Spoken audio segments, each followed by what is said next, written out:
저는 서울대병원 강남센터 신경과에서 근무하고 있는 박경일이라고 합니다. 반갑습니다. 오늘 100세 시대 치매가 두렵다는 주제로 범람하는 치매 약물에 대해서 조금 더 자세하게 말씀을 드릴 거고요. 이미 제가 말씀드린 내용을 알고 계시고 있다면 여러분들은 이미 지식이 풍부하신 거고, 이제 연구의 속도가 여러분들의 학습 능력을 따라가지 못하는 그렇게 생각하시면 되겠습니다. 말씀드리겠습니다. 자, 많이 들으셨던 말씀입니다. 2015년도에 작년의 데이터에 의하면 이제 인간의 평균 수명이 평균 80세로 알려져 있고, 여성이 이제 한 6세 정도 더 많게 되겠죠. 이제 어떤 학자에 따르면은 2030년에 가면 130세가 될 거라고 하네요. 이럴지 모르겠는데, 이럴 때 과연 남녀의 차이는 더 벌어질지 좁혀질지 그것도 궁금하고요. 그래서 이제 100세 시대가 오는데, 중요한 건 건강한 100세 시대가 와야 됩니다. 근데 이제 불행하게도 이 치매가 2050년에는 전 세계 1억 명, 한 60억 인구 중에 1억 명이 걸릴 것이다, 이렇게 생각하고 있습니다. 굉장히 높은 빈도의 질환입니다. 그래서 사실 어떤 분들은 100세가 넘어가면 80% 이상의 치매가 생긴다, 이렇게 생각을 하고 있습니다. 그래서 굉장히 힘든 일이고요. 자, 예방법이 있다는 얘기는 항상 여러분들이 이제 의사를 만나면 물어보고, 여러분들끼리도 이제 서로 토론하고 할 수 있습니다. 예방이라는 게 질병이 일어나기 전에 막는 건데요. 어떤 면으로 보면은 예방법이 있습니다. 치매가 생기기 전에 노력하면 치매를 막을 수가 있습니다, 현재도. 근데 하지만 이제 예방법이 없다고 생각하는 측면에서는 또 없다고 말씀을 할 수도 있어요. 왜냐면 이제 병은 무슨 약을 쓰든지 현재 개발되어 있는 약으로는 뇌의 진행을 막을 수가 없습니다. 근데 이제 병이 생기고 안 생기는 거는 뇌에 서서히 진행되는 거하고 또 별개의 문제이기 때문에 어떤 치료 노력을 하면은 발생을 막을 수 있다는 것도 사실이고, 뇌 조직 안에 들여다보면은 진행을 멈추지 않게 못한다는 것도 사실이라고 볼 수가 있습니다. 자, 치매라는 거는 이제 후천적으로 뇌 질환이 따라서 다발적으로 인지기능 장애가 생기는 병이다, 이렇게 생겼는데 굉장히 어렵죠. 사실은 이렇습니다. 쉽게 말씀을 드리면 이 뇌는 여러 가지 인지기능이라는 기능이 있는데요. 이제 우리가 생각하는 것들, 기억하는 것들, 말하는 것들, 판단하는 것들, 그리고 어떤 길을 찾아가는 것들, 이런 게 다 하나하나의 인지기능입니다. 그래서 여러 가지 인지기능 중에서 기억력이 떨어지는 걸 포함해서 다른 기능이 같이 동시에 떨어지는 것이 생겼을 때, 그게 또 서서히 진행할 때 우리 그걸 치매라고 얘기를 하거든요. 그래서 이제 우리는 기억력이 떨어졌다 해서 항상 오지만, 병원에 가면 의사들은 어떤 걸 물어보냐면 말씀은 잘 하십니까? 그리고 또 낯익은 길은 잘 찾아가십니까? 등등 이런 부수적인 것들을 물어봅니다. 그러면 이제 치매가 기억력의 문제뿐만 아니고 다른 문제랑 같이 생기기 때문에 물어보는 거고요. 이제 그런 걸 치매라고 하는데, 문제는 이제 대부분은 이제 알츠하이머 병이라고 하는 알츠하이머 치매가 대부분이고요. 근데 이제 혈관성 치매라고 해서 이제 3분의 1은 혈관성 치매입니다. 그래서 작은 혈관들, 큰 혈관들이 점차 막혀서 뇌세포가 죽어 들어가는 건데요. 이 두 가지가 사실 정확히 구별이 안 되는 경우가 많이 있습니다. 그래서 뇌 혈관 문제가 생기면 뇌세포가 더 빨리 죽어갑니다. 그래서 그 두 가지를 정확히 구별하지 않고 치료하는 측면에서도 두 가지를 모두 고려를 합니다. 자, 기억력이라는 건 이제 점점 나이가 들면서 떨어지게 돼 있습니다. 근데 정상적인 노화냐, 이제 병적인 노화냐에 따라서 이제 파란 줄, 빨간 줄로 이렇게 나뉘게 되죠. 그래서 밑에 빨간 줄 보시면은 이 훨씬 떨어지는 속도가 강하죠. 근데 이제 처음부터 이제 떨어지다가 어느 수준의 이제 불편함을 느끼게 되면, 여기 이제 첫 번째 이제 점선이 이제 불편함을 느낄 정도입니다. 그 밑으로 가면 이제 병원을 찾아옵니다. 그래서 여러 가지 검사를 해보고, 이거는 심한 정도는 아닙니다 라고 판단을 받으면 이제 치매 전 단계 내지는 경도 인지 장애다, 이렇게 이제 진단을 받는 경우가 있고요. 그게 이제 그런 분들의 일부분은 치매로 이제 넘어가죠. 넘어가는데 이 중간 단계가 있다는 게 중요한 내용입니다. 자, 이걸 우리가 경도 인지장애, 영어로는 MCI라고 얘기를 하는데요. Mild Cognitive Impairment라고 얘기를 합니다. 그래서 이런 회색 단계가 있다는 것이죠. 그래서 이런 분들은 기억 장애를 호소하고 일상생활이 불편합니다. 하지만 검사를 해보면 인지기능 중에서 대부분 정상 범위에 있고 약간 떨어진 정도라는 이제 결과가 나오게 되죠. 그래서 이런 분들이 30%, 3분의 1 정도 됩니다. 그래서 이제 이 중에서 한 10%만 아까처럼 빨간 줄처럼 이제 심한 단계로 넘어가게 되죠. 그래서 이 중간 단계에 왔을 때 누가 치매로 넘어가느냐 아니면은 그대로 중간 단계로 그냥 평생을 지내시냐 이런 사람을 구별하는 게 굉장히 중요하겠죠. 어떤 사람을 치료의 대상으로 삼아야 되는지 치료를 하지 않고 기다려도 되는지 뭐를 바꿔야 되는지. 근데 이제 이게 이제 학문의 저희가 연구해야 되는 초점입니다. 그래서 근데 아직은 모릅니다. 어떤 분들이 치매로 과연 넘어갈 것인지 10명 중에 9명, 1명이 넘어가게 되는데요. 저희 연구가 필요하게 되겠죠. 자, 치매 진단은 뭐 이렇게 진찰로 하거나 피를 뽑거나 이런 당뇨병처럼 이 피 한 방울로 진단할 수 있으면 얼마나 좋겠습니까? 저는 뭐 조만간 30년 내에 이런 피 한 방울로 중요한 치매 초기 물질을 찾아서 진단할 수 있는 세상이 오리라고 생각을 합니다. 그래서 이런 걸 위해서 이제 연구가 진행되고 있는 거고요. 현재 상태로는 100% 확진하는 거는 부검입니다. 부검이라는 것은 사람이 죽은 다음에 뇌를 꺼내서 현미경으로 보는 겁니다. 그래서 얼마나 무섭습니까? 그래서 그러면 이제 안 되고 치매에 가능한 한 이제 확실하게 진단하기 위해서는 여러 가지 검사를 합니다. 그래서 본인 직접 이 환자분하고 인터뷰도 하고 그리고 또 보호자분이 느끼는 것도 얘기를 하고 그리고 이제 검사도 하고 뭐 등등 여러 가지 검사를 해서 치매일 가능성이 높겠습니다. 이 정도까지 진단을 하는 겁니다.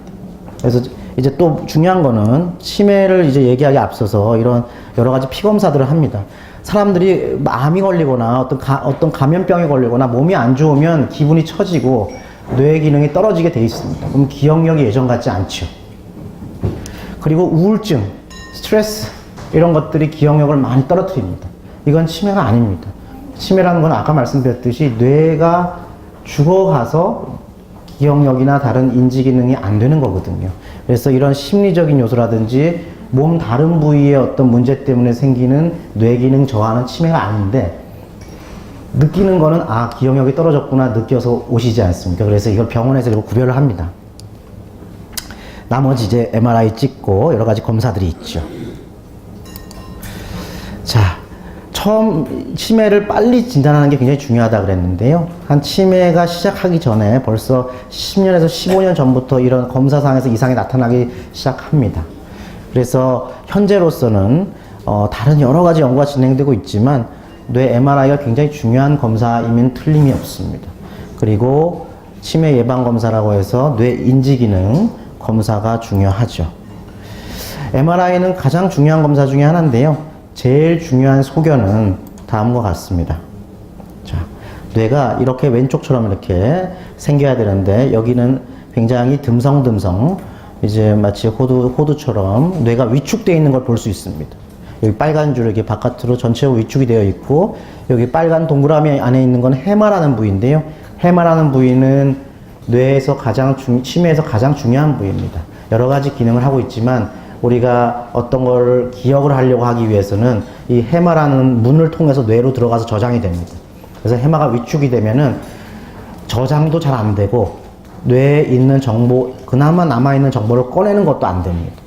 그래서 이 해마의 위축이 얼마나 되어 있는지, 그 다음 뇌 전체의 위축이 얼마나 되어 있는지 보게 됩니다. 자, 아까 이렇게 해마라고 했는데요. 이렇게 뇌를 MRI를 찍으면요. 잘라서 보는 방향에 따라서 여러 가지 모양으로 보입니다. 그래서 이렇게 사람이 있다고 생각하면 이렇게 약간 비스듬히 위에서 아래로 좌우로 이렇게 자르게 되면은 해마가 잘 보이는 MRI가 이렇게 보이게 되고, 이 해마라는 부위는 뇌의 가장 중심에 있습니다. 이 중요한 부위는 뇌의 항상 중심에 있습니다.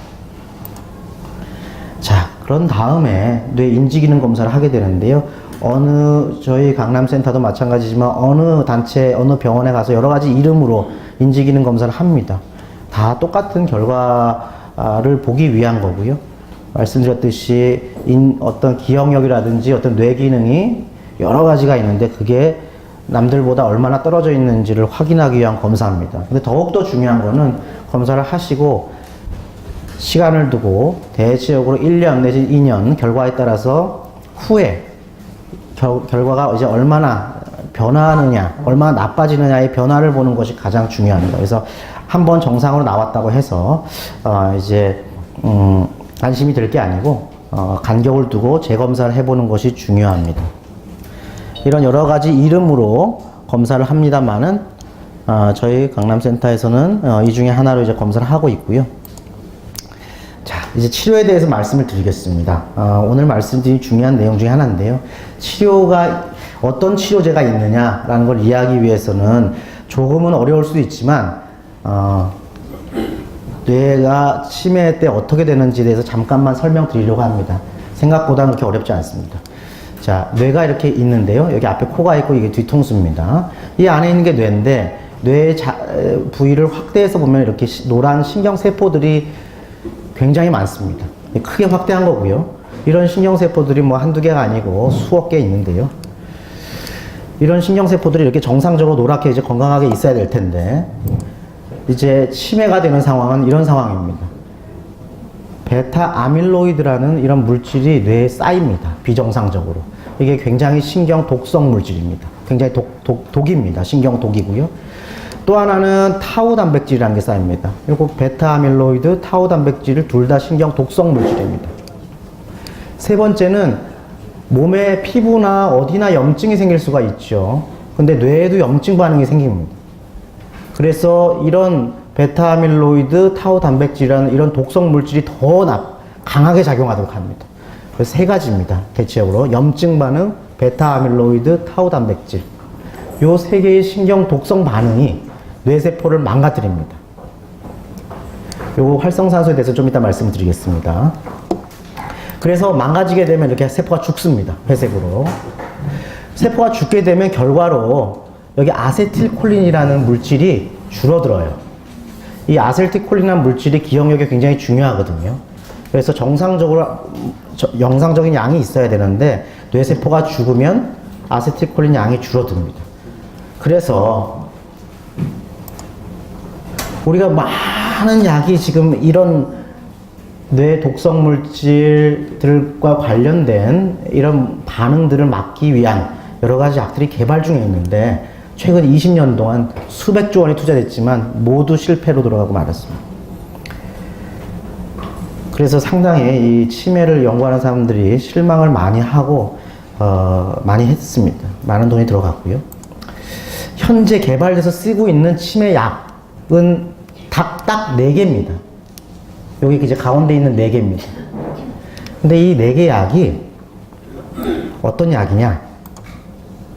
자, 아까 말씀드린 바와 같이 신경이 여러 가지 반응으로 죽어가면 결과로 나타나는 아세틸콜린의 감소. 요게 기억력 떨어뜨리는데 이 물질을 올리는 약입니다.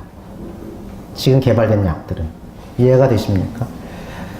자, 원인은 베타 아밀로이드, 타우 단백질, 염증 반응이 원인인데 그 결과로 뇌세포가 죽으면 아세틸콜린이 감소하게 되고 우리가 치료하자라고 쓰고 있는 약은 기껏해야 아세틸콜린을 올리는 약입니다.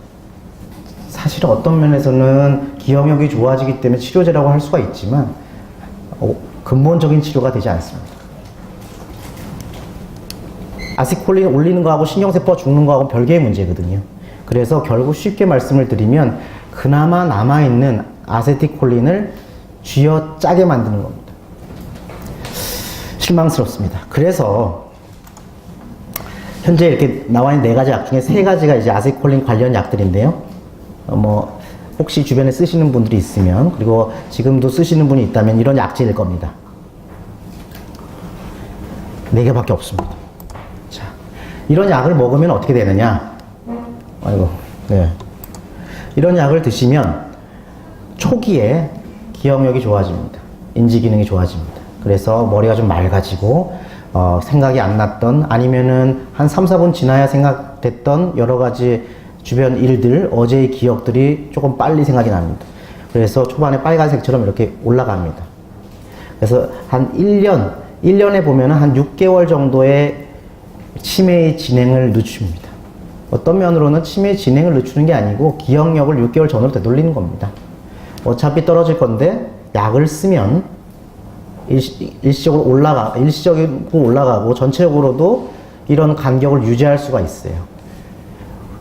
굉장히 중요합니다. 이런 간격을 유지하는 것도 중요한 게 우리가 평생 사는 게 아니기 때문에 이런 간격을 유지해서 일상생활을 조금 더 독립적으로 10년이라도 독립적으로 유지할 수 있다면은 약으로서 충분히 가치가 있습니다. 자, 알츠하이머 병의 약물 치료 효과는 이렇고요. 혈관성 치매라 그래서 혈관이 막혀 생긴 치매가 있다고 말씀을 드렸는데, 이거는 이제 알츠하이머 치매처럼 이렇게 점점점 크게 진행하지 않습니다. 치료만 잘하면 진행을 멈출 수가 있습니다. 그래서 치매 약을 쓰면은 이렇게 쭉 올라가서 이렇게 쭉 유지가 됩니다. 그래서 치매 약은 기본적으로 원리로 보면은 크게 환상적이진 않지만 약을 쓰면 효과는 꽤 있기 때문에 상황이 되면 쓰는 게 맞고 조기에 쓰는 게 옳습니다. 자, 그래서 아까 말씀드린 이제 뇌세포를 죽이지 않는 치료하기 위해서는 죽이는 원인을 아는 게 중요한데, 이런 베타 아밀로이드가 핵심입니다. 베타 아밀로이드만 안 생기면 신경세포는 죽을 일이 없어요. 그래서 최근 한 2, 3년 동안에 신약 개발이 활발하게 됐습니다. 베타 아밀로이드를 줄여보자. 그래서 대표적인 두 가지 약이 있었습니다. 그래서 있었는데 이 약은 주사약입니다. 3개월마다. 사실 매일 약 먹는 것보다 3개월마다 한 번씩 주사를 맞을 수 있다면 굉장히 편합니다. 3개월마다 한 번 주사를 했는데 이게 이제 약 안 쓴 경우하고 쓴 경우하고 비슷합니다. 막대기 높이가. 효과가 없었습니다. 실패를 했고요. 이 약은 조금 효과가 있었어요. 그래서 지금 이 약에 대해서 조금 더 정밀하게 연구가 되고 있습니다. 그래서 지금 나와 있는 약은 아니고 연구 중인 약입니다. 그래서 만약 이게 나온다면 이거야말로 진행을 늦추는, 실제로 뇌세포의 손상을 늦추는 약이 될 수 있겠죠. 또 다른 약 한번 볼까요? 자, 베타 아밀로이드가 생성되는 과정에 있는 어떤 물질을 억제를 하면 이게 안 생기는데, 뭐 이런 약도 있어요. 근데 열심히 연구가 되다가 이런 암이 많이 생기고 폐렴이 많이 생기고 그래서 중간에 실패를 합니다. 최근 2년 동안에 있었던 일입니다. 한 가지 약이 개발되기 위해서는 수십 조의 돈이 들어가는데, 그래서 이런 한 번에 연구가 실패할 때마다 굉장히 연구자들은 실망을 많이 하게 되어 있습니다. 특히 환자들은 더욱더 실망하겠죠. 그 외에 뭐 심지어는 당뇨병에 쓰는 인슐린, 아까 말씀드린 그 뇌 독성 물질이 하나인 타우 단백질, 히스타민, 세로토닌 뭐 등등 여러 가지 물질, 심지어는 요즘에 그 줄기세포와 비슷한 어떤 세포를 뇌에 넣음으로써 치매를 치료하려는 노력들이 있습니다. 다 실험하고 있는 상황이고요. 아직까지는 먼 얘기입니다. 자, 그래서 연합뉴스에 보니까 이런 인터뷰가 실렸습니다. 치매 신약 임상시험 실패율 99%. 네. 1%는 아까 그 약입니다. 자, 그러면 우리가 그냥 두고 볼 수는 없습니다. 그래서 지푸라기라도 잡는 심정으로 효과가 확실하지가 않고 근본적으로 치료는 해주지 못하지만 그럴 희망을 가진 약들을 또 많은 약을 또 후보 물질들이 있습니다. 자, 여러분들이 많이 한 번쯤은 드셔보셨을 만한 약입니다. 은행잎 제제죠. 진콕 등등 들어간 여러 가지 이제 많죠. 이제 상품명은 말씀 안 드리겠습니다만은 이런 약들이 몇몇 환자를 대상으로 한 연구에서는 효과가 분명히 있었습니다. 그래서 항산화 효과는 우리 많이 얘기하죠. 이게 뭐 이 항산화 효과가 있어야 세포가 덜 죽거든요. 좀 이따 말씀을 드리겠습니다. 그 다음에 아까 말씀드린 아밀로이드가 안 생기게, 타우가 안 생기게 이렇게 하는 효과가 쥐에서 있었습니다. 쥐 실험에서. 쥐는 바로 치료를 하고 바로 뇌를 잘라서 보고하기 때문에 실험이 굉장히 쉽습니다. 돈도 별로 안 들고요. 했더니 이런 효과가 있었어요. 그래서 사람에서 연구했더니 조금 효과가 있었어요. 그래서 많은 약이 시판되고 많이 저희가 복용도 하고 지금도 복용하고 계시라 믿습니다. 치매 진단명으로는 보험 적용이 현재 되고 있습니다. 그래서 근데 이제 대규모 인간 연구, 소규모 인간 연구와 대규모 인간 연구의 차이는 꽤 큽니다, 사실은요. 뭐 돈도 많이 드는 건 사실이고, 그걸 떠나서 대규모 인간 연구를 하면은 모든 조건을 굉장히 철저하게 조절을 합니다. 그래서 우리가 약으로 확실하게 효과가 있다는 걸 말씀드리기 위해서는 대규모 인간 연구가 굉장히 중요합니다. 제가 병원에서 몇 분 모시고 20명 모셔서 연구를 해서 효과가 있다고 나왔다고 이제 약으로 팔리는 건 아니죠. 믿을 수 있는 건 아니죠. 그래서 대규모 인간 연구가 굉장히 중요합니다. 자, 그 다음은 이제 콜린 알포스레이트라고 해서 여기 빨간색으로 한 상품명이 써 있습니다. 이런 약이 있습니다. 이런 약도 현재 치매와 뇌졸중에 보험 적용이 돼서 많이 복용하고 있는 약입니다. 이때까지 나온 약 중에서는 그래도 효과를 기대할 수 있는 약입니다. 그래서 인간들을 대상으로 한 연구에서도, 환자들 대상으로 한 연구에서도 치매약하고 같이 썼을 때는 치매약만 단독으로 쓴 경우보다 훨씬 효과가 좋았거든요. 특히 초기에. 그래서 아까 말씀드린 초기에 쓰는 약들 중에 하나입니다. 많이 처방을 하고 있고요, 실제로.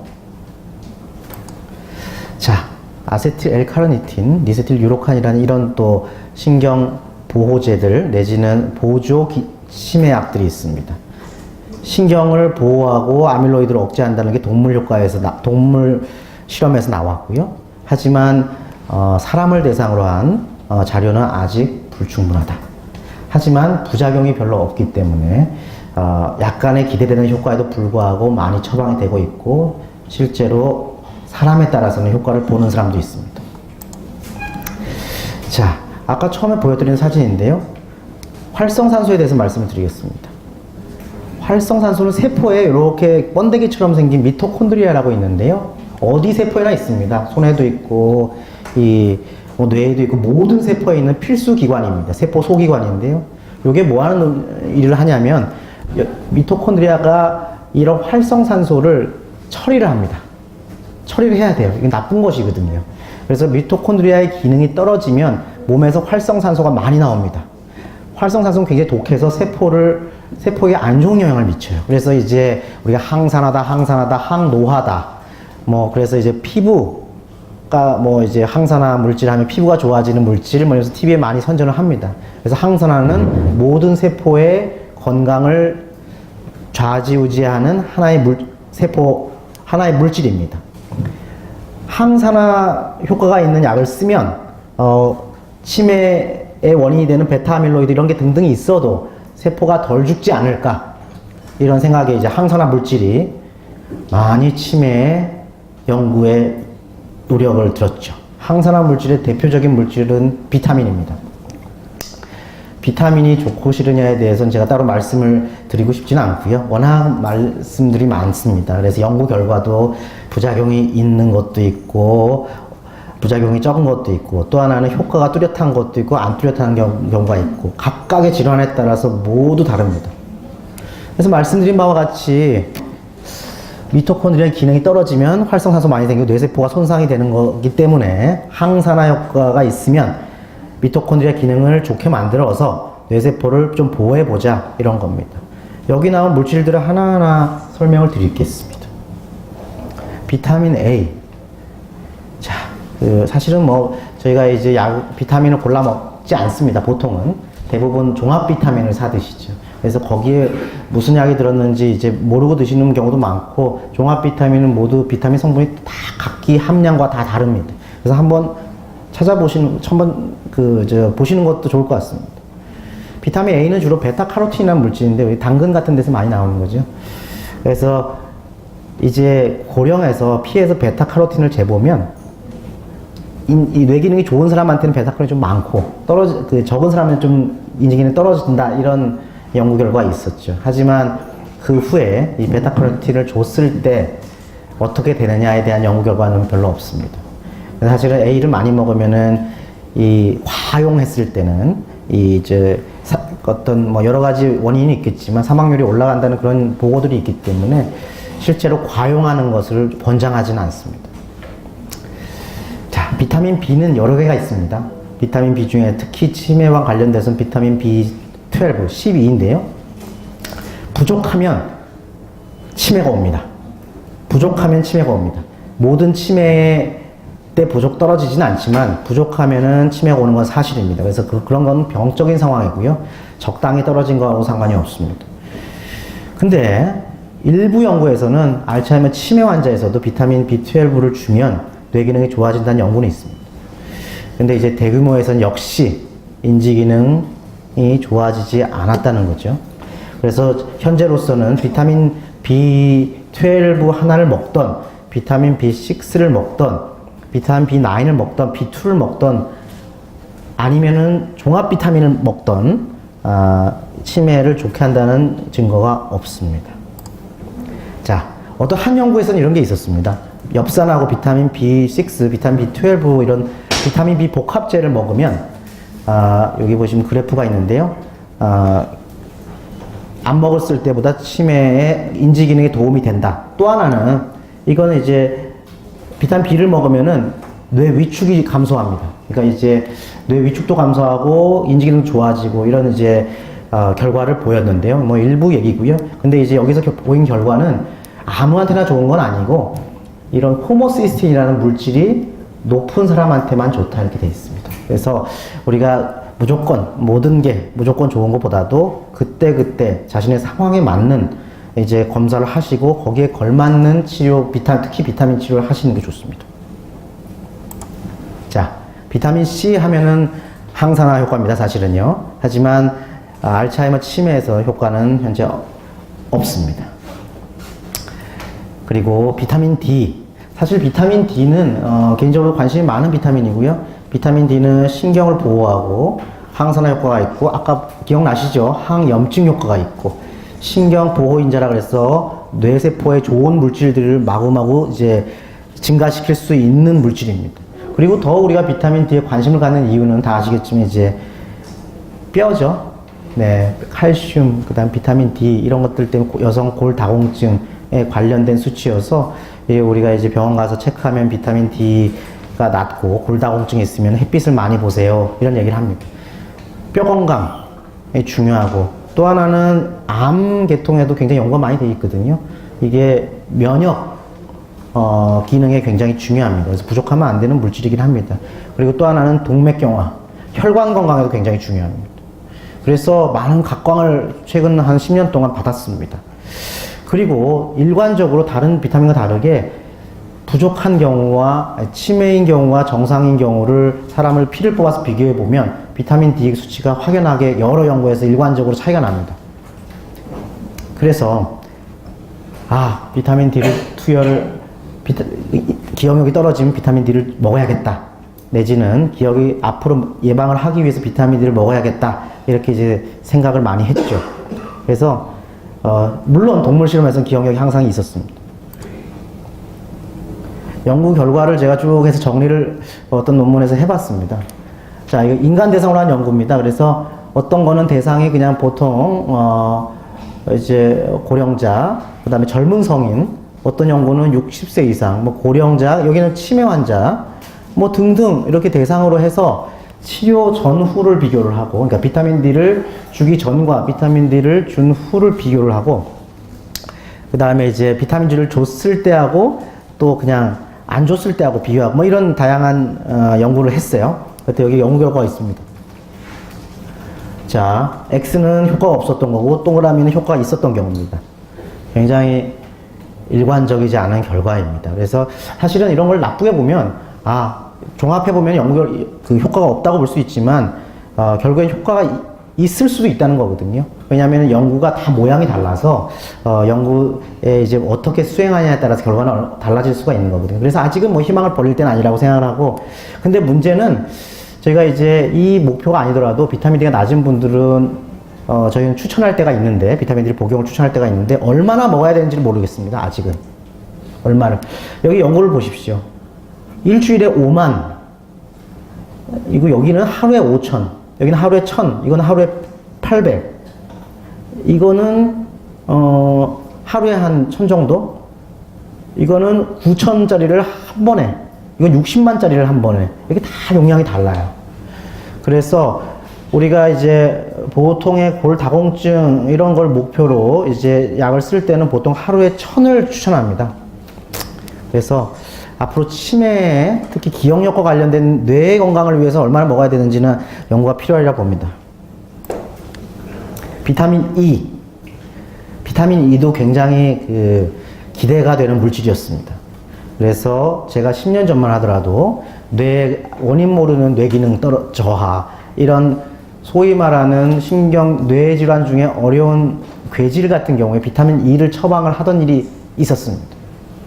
자, 어쨌든 지금 뭔가 해야 되니까. 그런데 연구가 진행됨에 따라서 부작용이 좀 생기기 시작했어요. 그래서 사망률이 비타민 E를 고용량 먹은 사람은 사망률이 좀 올라가는 경향이 있어서 꼭 나쁜 건 아니지만 필요할 때가 아니면, 뚜렷한 증거가 아니면은 추천되지는 않습니다. 특히 치매 예방을 위해서는요, 현재까지는. 네. 연구가 좀 필요해야지 안전하냐, 안 안전하냐를 확인할 수가 있죠. 멜라토닌 말씀드리겠습니다. 지금 말씀드린 건 아까 말씀드린 다 항산화 물질입니다. 자, 이런 다양한 또, 아까 말씀드린 여러 가지 핵심적인 치매의 원인 작용을 다 억제합니다. 그래서 멜라토닌은 특히 뭐 쉽게 구할 수 있죠. 일시적인 기능을 호전을 일으킵니다. 한 번 먹고 열흘간 봤는데요, 기억력이 좋아진다는 그런 연구가 있습니다. 자, 6ml 굉장히 많은 양입니다. 굉장히 많은 양입니다. 저희가 일상적으로 파는 양은 1ml 내지 2ml입니다. 우리가 이제 우리나라에서는 안 팔지만은 뭐 미국이나 이렇게 약을 쉽게 구할 수 있는 드럭스토어에서 파는 양은 1ml에서 2ml예요. 그게 바로 수면에 도움을 주는, 심지어는 0.2만 먹어도 수면에 도움을 받습니다. 자는데 도움이 되는 물질이거든요, 멜라토닌은. 잘 때 뇌에서 활발하게 나오는 물질이거든요. 그런데 6ml 너무 많아요. 그래서 하여튼 요거는 뭐 일부 얘기고요. 잠을 잘 자는 것, 그리고 멜라토닌, 그리고 치매에 대한 이 고리는 충분한 증거가 있습니다. 그래서 이런 코를 많이 골아서 잠을 못 주무시는 분들은 코골이 치료를 하면 뇌 기능이 좋아진다는 연구 결과가 있습니다. 실제로 그렇고요. 머리가 맑아지고 기억력이 좋아집니다. 그리고 이 잠자는 정도와 이제 그런 분들이 돌아가신 다음에 부검을 해보면은, 숙면을 살아있을 때 한 사람들이 부검을 해서 결과를 보면 이 뇌 조직이 훨씬 좋아요. 그러니까 나쁜 물질이 훨씬 적어요. 그래서 분명히 잘 자는 것과 치매와 관련이 있는데, 이게 과연 뭐 멜라토닌과 연관성이 될지는 아직 물음표입니다. 네. 그래서 지금까지 밝혀진 건 잘 자는 거는 치매 예방을 위해서 무조건 도움이 되고, 멜라토닌을 어느 정도 어떻게 줘야 되는지는 아직은 모르는 상황이라서 과용할 필요는 없겠다, 이럽니다. 에스트로겐이라고 이제 여성 호르몬이죠. 여성 호르몬 치료를 많이 하는데, 에스트로겐이 항산화 효과가 있습니다.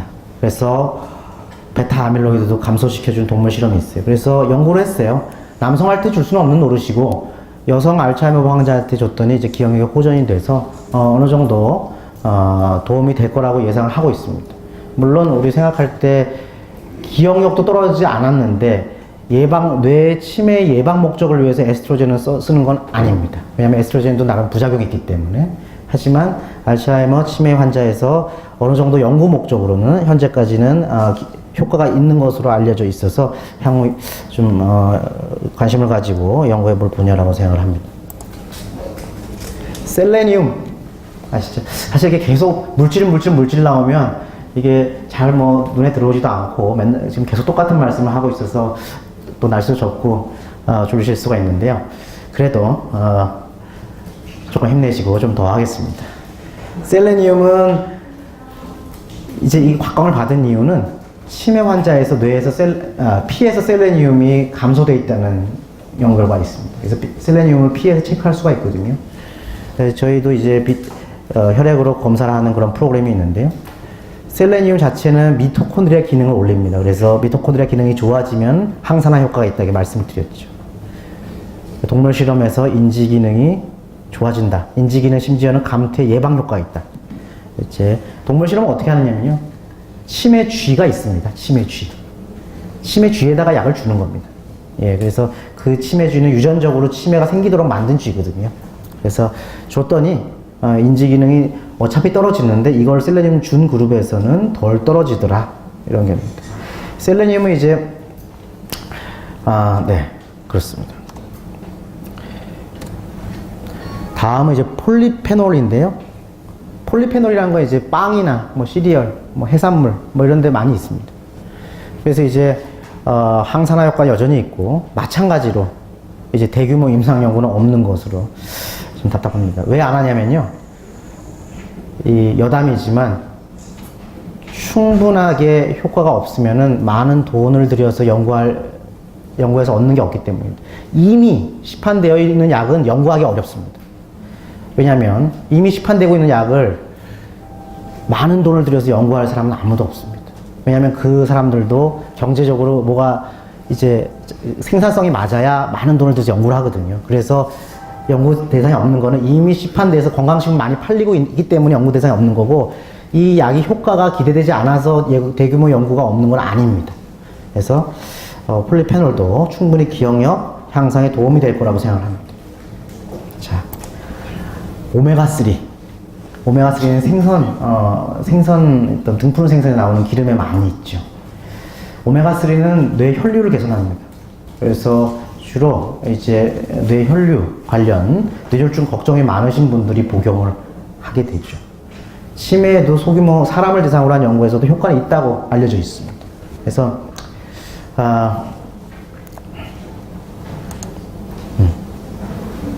네.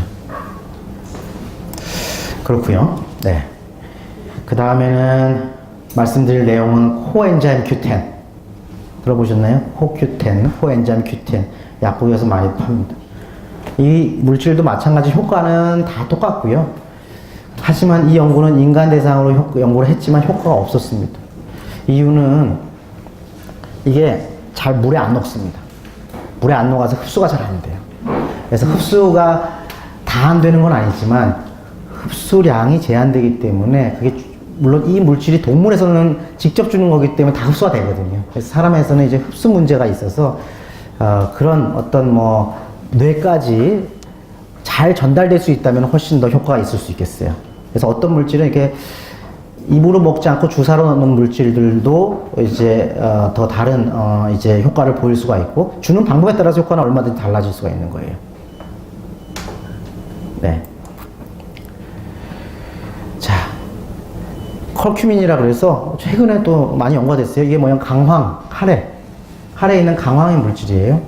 그래서 상당히 기대가 되는 물질 중에 하나입니다. 근데 이제 위장관에서 흡수가 이것도 잘 안 돼서 문제인데 강력한 항산화 효과가 있기 때문에 충분히 뇌세포 보호에 효과가 있을 거라고 생각하고, 핵심 물질은 되지 않아도 충분히 인지기능, 특히 치매 환자의 보조제로 쓸 수 있을 거라고 생각을 합니다. 자, 아까 보여준 슬라이드인데요. 마지막으로 이거 하나. 염증 반응. 아까 말씀드렸죠. 베타아밀로이드가 핵심적인 뇌 독성 물질이고, 이거를 효과를 더 나쁘게 하는 게 뇌에서의 염증입니다. 그래서 이제 뇌 염증을 낮추면 좋지 않을까, 이렇게 생각을 했습니다. 소염진통제. 우리 소염진통제 있잖아요. 그 이제 소염진통제를 먹으면 이제 염증이 낮아질까. 이제 아주 많은 집단에서 연구를 해봤더니, 치매가 발생된 군에서는 소염진통제를 덜 드시고, 치매가 좀 덜 발생된 군에서는 소염진통제를 더 드시더라. 그러니까 예를 들어 소염진통제를 오랫동안 먹어오신 분들은 치매가 잘 덜 발생하더라는 결과가 있었습니다. 오래전에. 자, 연구 결과를 하니까 그래요. 소염진통제를 먹는 이유는 이제 그 분들이 일부러 치매 때문에 먹은 건 아니고 관절염 때문에 드셨겠죠. 관절염 때문에 수십 년간 치매를 드신 분들 집단과 안 드신 집단을 비교했을 때 드신 집단이 치매가 적었어요. 그래서 치매 예방을 위해서 소염진통제를 좀 추천해야겠구나, 이런 생각들이 의사들이 오래전에 했습니다.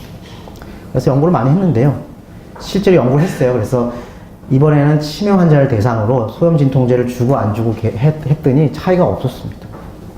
그래서 그런데 결과 끝나고 또 분석했더니 너무 늦게 줘서 그렇구나 이런 이제 생각을 해서 초기에 예방 효과가 있지 않을까 이런 학계에서는 지금 아직도 미련을 가지고 연구를 하고 있습니다. 뭐 소염 진통제 겸 뇌졸중 예방약 겸 등 심장병 예방약인 아스피린. 자, 아스피린. 아까 말씀드린 바와 같이 알츠하이머 치매가 3분의 2고 혈관성 치매가 3분의 1이었는데 이 중간인 분들이 굉장히 많습니다. 생각보다. 여기 보시면은 알츠하이머 치매 환자분 이제 돌아가시고 뇌를 조직 검사해 보면은 혈관병이 90%에 이른다고 되어 있어요. 그래서 이게 굉장히 겹쳐 있는 병이구나, 서로 영향을 주고 있구나 의심을 할 수가 있고요. 혈관 치매 있는 환자, 뇌졸중 여러 번 있으신 혈관 치매 환자 부검을 해보면 알츠하이머 소견이 40%에서 나타났어요. 그래서 상당히 이런 공통적인 부분이 많이 있어서 그러면 검사를 해보고 여기 MRI 보이는 바와 같이 혈관이 이상하거나 여기 중풍기가 있거나 뇌졸중이 있었던 분들을 대상으로는 아스피린을 꼭 쓰게 되는데, 뇌졸중이 없다 하더라도 이런 혈관 이상이 있는 사람은 치매 예방을 위해서 꼭 써야 된다. 현재로서는 그렇게 생각하시면 되겠습니다. 이유는 이렇습니다.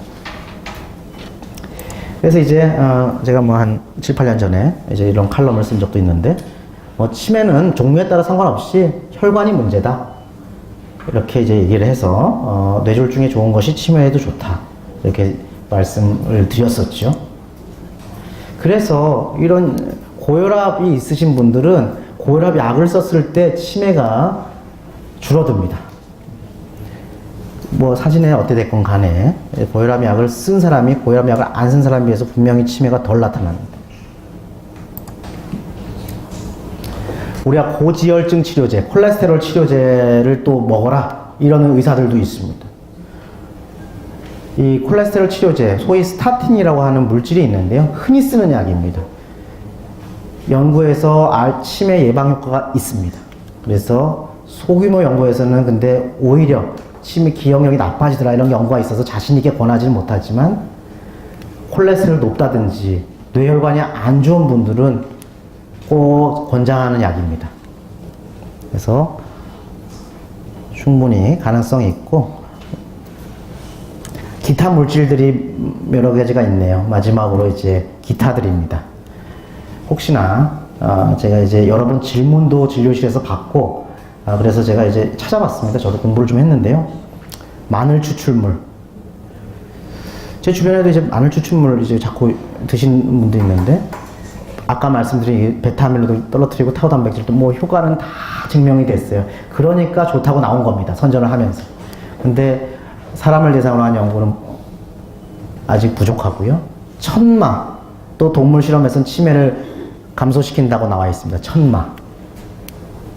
주로 이 연구들은 대부분 이 동양, 특히 중국에서 연구가 많이 되더라고요. 알로에는 염증 반응을 억제하는 물질입니다. 그래서 사람을 대상으로 한 연구가 있었고요. 이것도 좀 연구가 진행돼야 되는데 최근에 각광을 받고 있습니다. 그래서 결과가 이제 기대되는 종목이고요. 그런데 아까 말씀드렸듯이 얼마나 써야 되느냐는 문제가 아직 결정이 안 됐기 때문에 섣불리 이제 접근해서는 안 되고, 오히려 저희가 쓰는 용량보다 많을 가능성이 있어요. 효과가 있는 양은. 그러니까 저희가 쓰고 있는, 저희가 이제 팔고 있는, 저희가 접할 수 있는 용량은 효과가 있는 용량보다 적을 가능성이 꽤 있다고 저는 봅니다. 그래서 그게 문제죠. 인삼은 한 몇 년 전에 제가 속한 그룹에서 제 후배 의사가 이제 연구를 많이 했었어요. 그래서 신경 보호 효과, 항산화 효과, 혈액 순환 도움이 된다. 그래서 치매 주의에 이제 치매에 도움이 된다 이런 연구가 있었는데, 그리고 인간에서도 조금 연구를 했는데 아직 대규모 연구는 아니어서 좀 결과를 좀 봐야 될 것 같습니다. 자, 결론이 이제 제가 반복해서 말씀드린 그것입니다. 치매 연구는 활발히 진행 중이다. 그래서 신약이 개발될 희망이 많다 이러고요. 근데 중요한 거는 어떤 모든 보호약들, 치매약들이 빠르면 빠를수록 좋습니다. 의사가 권유한 시간보다는 더 빠르면 좋을 거라고 저는 생각합니다. 그래서 저는 빠른 시간에 권하는 편이고요. 그리고 다양한 보조약물이 있지만은 대규모 환자를 대상으로 한 연결은 아니기 때문에 입증된 약은 아직 하나도 없고 과신하지 마시라는 말씀을 드리고 싶습니다. 그래서 기본적인 어떤 건강한 식습관이 그리고 조기 발견 그리고 조기 치료가 현재로서는 당연하고 현재로서는 가장 바람직한 권고 방향입니다. 이상입니다. 네.